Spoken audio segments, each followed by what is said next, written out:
Hello, আসসালামু আলাইকুম। কেমন আছেন আপনারা? আলহামদুলিল্লাহ, আমরা ভালো আছি। এই তো আজকে একটা ছোট ব্লগ নিয়ে আসলাম। সারাদিন কি করি না করি ছোটোখাটো ভিডিও করে দিলাম আপনারা দেখার জন্য। বেশি বেশি দেখবেন, কমেন্ট করবেন, শেয়ার করবেন। আর এই তো আমাদের সকাল শুরু। বাইরে যেতেছি সাইফাকে নিয়ে। পরোটা কিনলাম, একটু আজকে নাস্তা করব। আর এই তো সবজি কেনাকাটা করলাম, কিনে বাসার দিকে যাচ্ছিলাম। বাসায় যাওয়ার সময় ওকে চকলেট, ললিপপ এগুলো কিনেই দিতে হয়। এই যে সিঁড়িতে আসার সময় সে একাই সিঁড়ি দিয়ে উঠলো। যাওয়ার সময় একটু কান্না করছিল, একা ভয় পায়।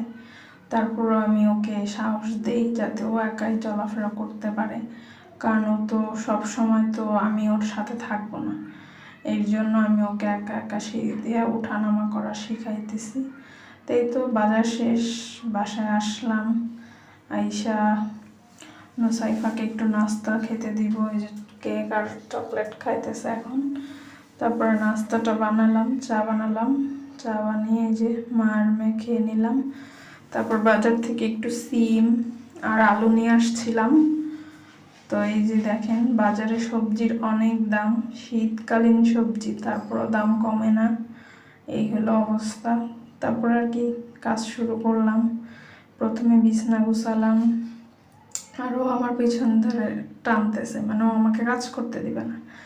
এই তো বিছনা গুছালাম, তারপরে ঘর ঝাড়ু দিলাম। ঘর ঝাড়ু দিয়ে সাইফাকে একটু দেখলাম ও কি করে। ও খেলতেছিল। সারাদিন ঘর নোংরা করে, দিনে 3-4 বার ঘর পরিষ্কার করা লাগে। আর আমাকে অনেক মানুষ বলে আমি কি করি, সারাদিন ফোন নিয়ে বসে থাকি বাসায়, হাতে ফোন ছাড়া আর কোনো কাজ নাই আমার। তাদেরকে বলতেছি, দেখেন সংসারের কাজ আছে না নাই।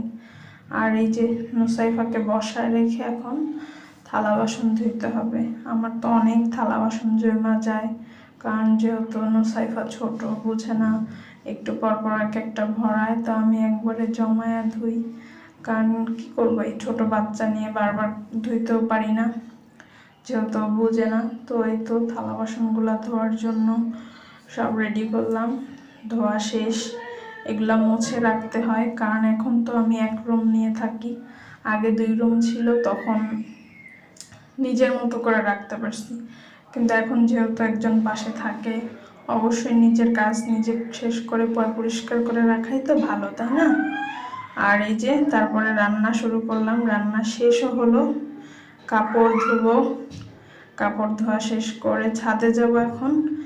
এখন 3টা প্রায় বেজে আসছে, এখনো ভাত খাই নাই। ঘর মুছলাম, আবার দেখেন বিছানা নোংরা করছে মুসাইফা।